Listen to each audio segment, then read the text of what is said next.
حج کے سفر میں ایک اور زبردست ضروری چیز، اور وہ ہے چپل۔ اگر آپ کے چپل کمزور ہیں، آپ جس کو ہوائی چپل کہتے ہیں، پہلے تو یہ دیکھ لیجئے کہ احرام میں ہم نے ہوائی چپل پہننے، دو پٹی والے چپل جس کو کہا جاتا ہے، ٹھیک ہے، یہ چپل پہننے، ہم جوتے نہیں پہن سکتے، ایسے سینڈل نہیں پہن سکتے جس سے پیر کی جو ہڈی ہے، جو اوپر ابھار ہے، وہ چھپ جائے، تو یہ نہیں چھپنا چاہیے۔ تو اس لیے ہمیں اجازت یہ دی گئی ہے کہ ہم احرام میں یہ ہوائی چپل پہنیں گے، ٹھیک ہے۔ اچھا، اب یہ آپ دیکھ رہے ہوں گے میرے چپل جو میں نے ابھی یہ لیے ہیں، اس کا کلر نارمل چپل سے ہٹ کر ہے، ریڈ کلر ہے، پیلی پٹی ہے۔ اس میں آپ کو مشورہ دوں گا کہ بیگ میں بھی اور چپل میں بھی تھوڑا ہٹ کے کلر لیجئے۔ اس کا فائدہ سنیے گا آپ، جب آپ بنا عرفات میں جائیں گے یا اپنے ہوٹل میں رہیں گے تو آپ کے کمرے کے باہر کئی حاجیوں کے چپل ہوں گے، سب نے ایک جیسے ہی دو پٹی کے چپل پہنے ہوئے ہیں، اب آپ کو کیا پتا میرے چپل کون سے ہیں، کسی اور کے استعمال بھی تو نہیں کرنے نا بغیر اجازت۔ اور اسی طرح آپ جب بنا عرفات میں جائیں گے تو بڑا خیمہ ہوگا، خیمے کے باہر سب حاجیوں نے چپل اتارے، سب کے ہی ایک جیسے، تو مجھے کیسا پتا چلے گا میرے چپل کون سے ہیں؟ تو اگر تھوڑا ہٹ کے کلر ہوگا تو آپ کو اپنا چپل دور سے نظر آ جائیں گے کہ یہ میرے چپل ہیں، تو آپ کو یہ فائدہ ہوگا۔ اچھا، چپل میں جو غلطی کرتے ہیں حاجی صاحب، غور سے سنیے گا،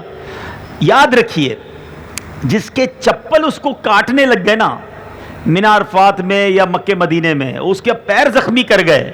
اب جو تکلیف ہوگی پورے سفر میں، آپ پریشان ہو جائیں گے، کیونکہ نارملی ہمیں اس دو پٹی کے چپل کے ساتھ چلنے کی عادت ہی نہیں ہے، ہم تو دوسرے چپل پہنتے ہیں۔ تو دو کام کرنے آپ نے، پہلے تو بہترین کوالٹی کے دو پٹی کے چپل لینے، نارمل کوالٹی کے نہیں کہ سب سے سستے والے دے دو، نہیں، کیونکہ آپ کو اس چپل کو پہن کر کئی کلومیٹر چلنا ہے، آپ کے گھر سے حرم تک جانا، واپس گھر پر آنا، یہ بھی ایک سفر ہے۔ پھر اس کے بعد جب آپ منى عرفات جائیں گے تو آپ اگر اس چپل کو پہن کے چلنے کے عادی نہیں ہیں تو آپ کو پرابلم ہو جائے گی، آپ کا پیر تھک جائے گا، اور اگر اس پٹیوں نے کاٹنا شروع کر دیا، زخم کر دیا، تو آپ بڑی تکلیف میں آ جائیں گے۔ تو بہترین کوالٹی کے لیجئے، نمبر ایک۔ دوسرا کام یہ کیجئے کہ اس چپل کو یہیں پہن کے چلنا شروع کیجئے۔ آپ حیدرآباد میں رہتے ہیں، حیدرآباد میں چپل پہنے اور چلیں،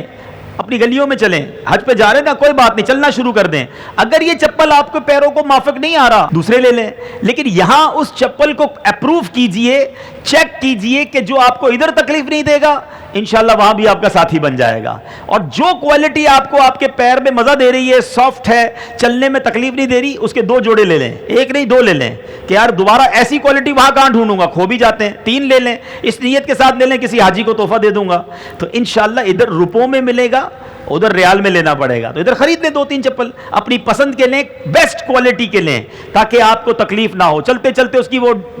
پٹی نکل جاتی ہے، کیونکہ بھائی سستا سا چپل لیا تھا اور اب جناب تکلیف ہو رہی ہے، تو ایسا نہ کریں۔